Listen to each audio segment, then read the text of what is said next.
IVM। नमस्कार, मैं हूँ शिफा माइत्रा। स्वागत है आपका स्माइल इंडिया पे।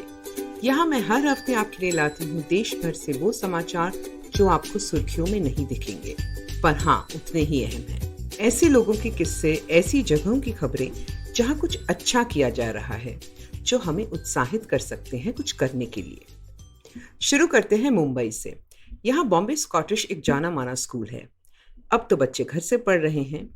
तो एक दिन 10 साल की शनाया भरूचा ने अपनी माँ से पूछा, वो जो मेरी बस दीदी है वो क्या करती है, उनका घर कैसे चलता होगा आजकल, क्योंकि हम तो घर पे हैं।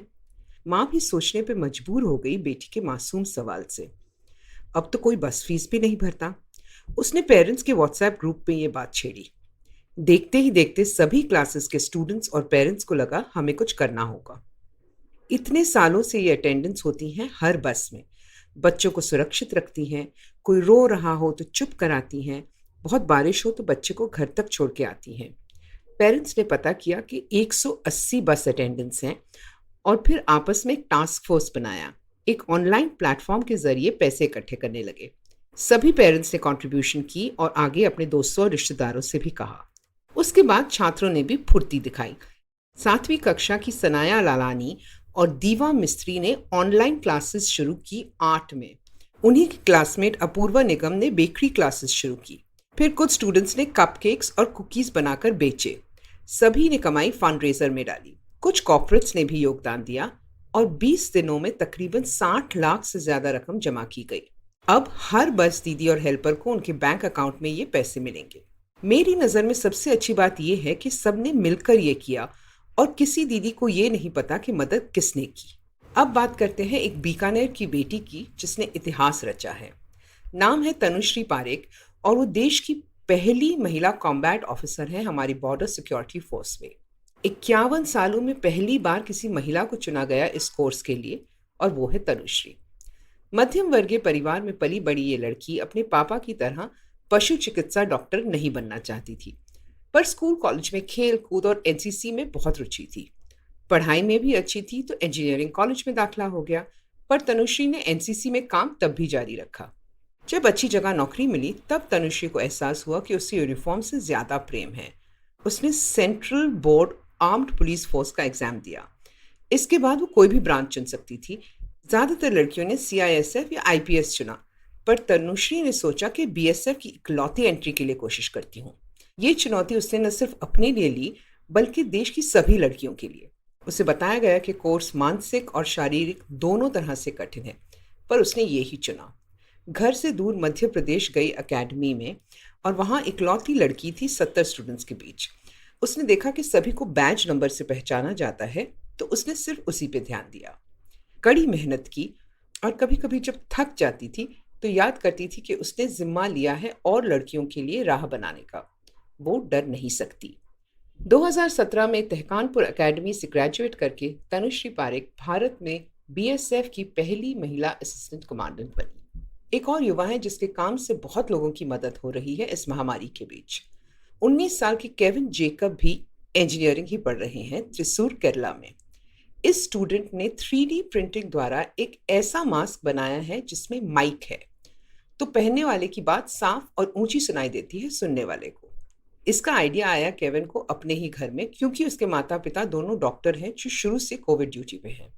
वो देखता था कैसे उन्हें दिन भर चीखना पड़ता था ताकि मरीज उनकी बात सुन पाए मास्क के बावजूद। लगातार चीखने से गला दर्द होता था, पर मास्क और शील्ड के बिना तो वो कोविड वार्ड में जा ही नहीं सकते। केविन घर से ही पढ़ाई कर रहा था तो उसने सोचा इस समस्या का हल ढूंढते हैं। बहुत से रिसर्च पेपर्स पढ़े, वीडियोस देखे, फिर माइक, एम्पलीफायर्स और स्पीकर मंगवाए। कभी मास्क भारी हो जाता था तो कभी ज्यादा देर चल ना पाता, पर केविन लगा रहा। कुछ महीनों बाद ऐसा मास्क बना जिसे यूएसबी कॉर्ड से आधा घंटा चार्ज करने पे पूरा दिन चलता है। माइक N95 मास्क में फिट हो जाता है और एम्पलीफायर शील्ड पे लग जाता है। जब माँ पहली बार इसे पहनकर अस्पताल गई, न सिर्फ उन्हें आराम मिला बल्कि मरीज भी खुश थे। फिर केविन के पापा भी पहनने लगे और कुछ नर्सेज ने संदेशा भेजा कि हमें भी ये माइक वाला मास्क ला दो। अब ये मास्क डॉक्टर और फ्रंटलाइन कर्मचारी केरला के कई अस्पतालों में इस्तेमाल कर रहे हैं। कौन कहता है कोविड हीरोज घर बैठे कमाल नहीं कर सकते। जाने से पहले आपको ये बात तो बतानी ही है क्योंकि इसमें हम सबका फायदा है। संकारन मुसाद और उनके परिवार ने कुछ साल पहले तय किया कि प्रदूषण कम करने के लिए हमें कुछ कदम उठाने होंगे। पहले तो प्लास्टिक को जीवन से कम करेंगे। सभी ने कॉलेज और दफ्तर का डब्बा प्लास्टिक से स्टील में बदला। शंकरन जी ने ऑफिस में अपने अफसरों से बात की और सभी को पानी और चाय स्टील के ग्लास में देने लगे। उनकी पत्नी ने किचन से प्लास्टिक की जगह स्टील के डब्बों में चीजें रखना शुरू किया। फिर जब शंकरन जी अपनी सरकारी नौकरी से रिटायर हुए तो इस काम में और भी डट गए। हर महीने नए कपड़े के थैले लेकर आते हैं होलसेल मार्केट से। अब परिवार में हर कोई कपड़े का बैग साथ रखता है। अब वो दूध या कॉफी या घी भी लेने जाते हैं तो घर से स्टील का बर्तन साथ लेकर जाते हैं, जैसे कि एक जमाने हमारे दादा दादी किया करते थे, है ना। उनकी पत्नी भी ऐसा ही करती है और किराने की दुकान में ही प्लास्टिक पैकिंग से निकाल कर दालें साथ लाए स्टील के डब्बों में डाल देती है। उनकी देखा देखी पड़ोसी भी अब ये करने लगे हैं। ढूंढो तो उपाय मिल ही जाते हैं, जैसे प्लास्टिक की जगह बांस का टूथब्रश या पीतल की बाल्टी। अब उन्हें सिर्फ ये बात खलती है कि शैम्पू सिर्फ प्लास्टिक की बोतलों में आता है। मैं भी कोशिश करती हूँ कि कम से कम प्लास्टिक इस्तेमाल करूँ घर में। कांच की बोतलें, स्टील के डब्बे, लकड़ी की ट्रे। पर दिक्कत ये है कि जो ऑनलाइन पार्सल्स आते हैं ना, उनमें प्लास्टिक बहुत इस्तेमाल होता है पैकिंग में। आप भी बताइए मुझे, आप क्या तरीके अपनाते हो? मैं आपके मैसेजेस का इंतजार करूंगी। अब मुझे आज्ञा दीजिए। अगर आप इंडिया के बारे में और दिलचस्प बातें जानना चाहते हो तो फेसबुक पे मेरा पेज गुड न्यूज़ इंडियन ज़रूर देखें। मुझसे बात करना चाहें तो ट्विटर या इंस्टाग्राम पे शिफा माइत्रा है मेरा हैंडल। IVM पे और मज़ेदार पॉडकास्ट सुनने के लिए IVM का ऐप डाउनलोड करें या वेबसाइट पे जाएं, या जहां भी आप पॉडकास्ट सुनते हो IVM को खोजें। IVM के सोशल मीडिया हैंडल्स फॉलो करें ट्विटर और इंस्टाग्राम पे। अगली बार तक अपना और अपनों का ध्यान रखिए। अब जब आप ये पॉडकास्ट सुन चुके हो तो अगर आप इसे अंग्रेजी में सुनना चाहते हैं तो वो भी मुमकिन है। स्माइल इंडिया हिंदी और अंग्रेजी दोनों में आता है, तो अपने सर्कल में ये बात बताना ना भूलें।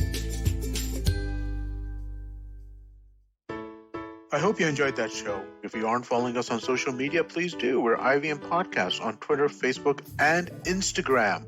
We'd like to thank the sponsors on the network this week. Thank you so much to Cred, Ciet, and Global Victoria. Without you guys, this thing would not be possible. So, on the note, Maruk Inayat gives us an overview of the potential Twitter ban in India. On this round is on me. Gauri Devi Dayal was joined by actor-producer Purna Jagannathan to talk about her career in Bollywood, Hollywood, and theatre. She talks about the upcoming season of the show Never Have I Ever. On Cyrus Says, we had legendary musician Usha Uttup. She took us through her journey and shared her experiences as the unconventional musician. In the second installment of the Father's Day special on Akla Station Adulthood, Ayushi has a candid conversation with her father, Siddharth Amin. On the Global Victoria Tech Talks podcast, we showcase some compelling new tech stories coming out of Melbourne. Whether it's from the buzzing gaming industry or the robust edtech sector, Victoria is increasingly becoming a hub of emerging technology. And we talk to some thought leaders and industry legends about the same.